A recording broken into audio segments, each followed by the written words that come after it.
O deputado federal Paulinho da Força, relator do PL da anistia, pretende apresentar nesta semana o parecer do projeto da anistia. A expectativa é que o parlamentar limite o escopo do texto principal à redução das penas dos condenados pelos atos do dia 8 de janeiro, em uma tentativa de contornar a resistência entre o Centrão e o Judiciário. O texto desagradou tanto a base bolsonarista quanto a base de governo. A oposição quer que esse projeto de lei beneficie o ex-presidente Jair Bolsonaro.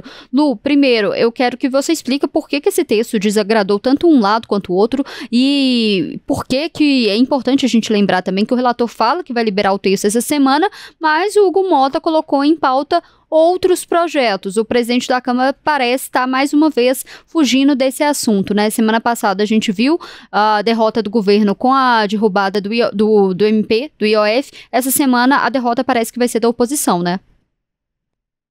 Hugo Mota, presidente da Câmara, inclusive dedicou a sessão de amanhã toda para a votação de um pacote com 16 projetos voltados à educação, especialmente ali por conta dessa proximidade do Dia das Crianças com o Dia do Professor. Então, a pauta da Câmara de amanhã, pelo menos, está sinalizada com esse pacote e nenhum sinal de anistia ou dosimetria ou redução de penas, né? Os nomes que esse projeto, que tem Paulinho da Força como relator, tem ganhado aí nos bastidores de forma pública, mas o que a gente tem, né? Paulinho da Força, na semana passada, chegou até a sinalizar que tentaria colocar esse texto em votação nessa semana. Claro que essa é uma decisão que cabe ao presidente da Câmara, Hugo Mota, depois de reunião com líderes partidários, mas fato é que até agora, segunda-feira de manhã, a gente sequer tem um texto desse projeto, justamente por conta desse impasse todo. O que acontece? A oposição tem a anistia total e ampla como prioridade já há bastante tempo, há vários meses, e agora com a intenção clara de beneficiar também o ex-presidente Jair Bolsonaro, que foi condenado por tentativa de golpe de Estado pelo Supremo Tribunal Federal em uma investigação que envolveu, tem muitos pontos desse caso dos atos de 8 de janeiro. Então, nesse momento, a oposição ainda não abriu e não indicou que vai abrir mão dessa anistia ampla para realmente perdoar os crimes dessas pessoas que foram condenadas pelos atos de 8 de janeiro. Paulinho da Força fez reuniões com a oposição, com a bancada do PL, com outros partidos que estão nesse campo político, também com de outros lados políticos, né, da esquerda, ali do centro, mas ele tem buscado justamente um consenso, mas fato é que é difícil chegar em um consenso sobre um assunto que tem que campos pensam de forma muito oposta, né? Então a gente tem esse pensamento, essa defesa da oposição por uma anistia ampla, enquanto a base governista sequer quer discutir redução de penas. Para a base governista, para quem está mais alinhado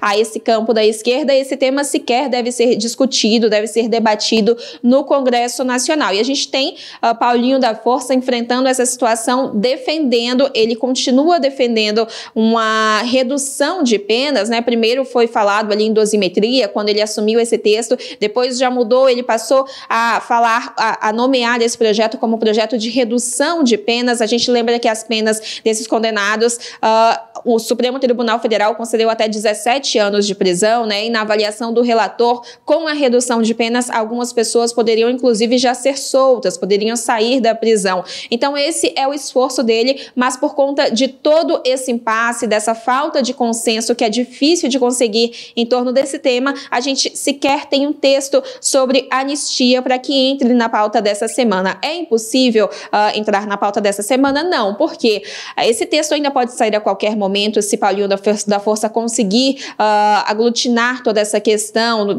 em um texto de acordo, né? O que, eu repito, é muito difícil de acontecer. E amanhã à tarde a gente tem uma reunião de líderes que Mota deve conduzir aí com as bancadas justamente para acertar a pauta, e esse tema deve ser colocado para discussão nessa reunião, claro, sem nenhuma confirmação, mas pode ali pode ter um indicativo, né? A gente ainda tem a sessão da Câmara de quarta-feira, mas é isso, a gente vem observando uma disposição de Hugo Mota de debater outros assuntos e deixar a anistia um pouco de lado, né? A gente até cita isso apesar de toda essa pressão da oposição. E tem um fator ainda, Letícia, que é a Câmara dos Deputados, especialmente Hugo Mota, não quer colocar esse texto para votação se não houver um acordo ali com o Senado de que esse texto também vai ser votado lá. E aí esse acordo é conduzido com o presidente da casa, Davi Alcolumbre, justamente para evitar que aconteça a mesma coisa que aconteceu com a chamada PEC da blindagem, né? Aquele projeto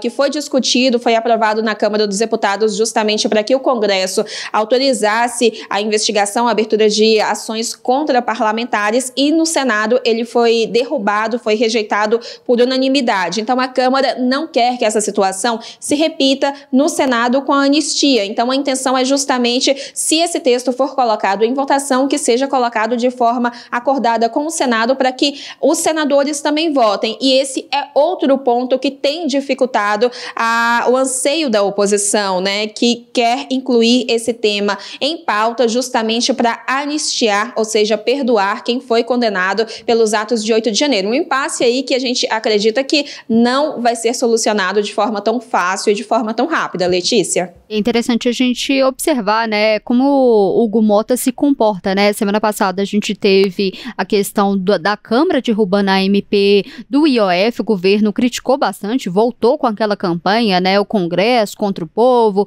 o Congresso rico contra a população pobre, e a gente vê essa semana o Hugo Mota tentando pautar aí projetos de apelo mais popular, né, a questão ali de professores, crianças, a gente vê o Hugo Mota sempre tentando ali, uma semana criticado pelo governo, e na semana seguinte tenta pautar projetos, né, de que são de fato o interesse ali da população. É interessante a gente observar esse movimento do presidente da Câmara. E só um outro ponto, Luciene falou que a base de governo obviamente não tem o interesse em votar, né, que seja pautado essa questão desse projeto de lei da anistia ou da dosimetria, como queira chamar, mas tem uma questão importante também, a Lara até trouxe isso na semana passada, que é a base de governo não gostou muito, né, a gente não sabe muito bem como que é esse texto, mas a base não gostou muito da questão da redução da pena do ex-presidente Jair Bolsonaro. Acredita, inclusive, acredita que isso pode descredibilizar o judiciário, reduzindo muito a pena do ex-presidente.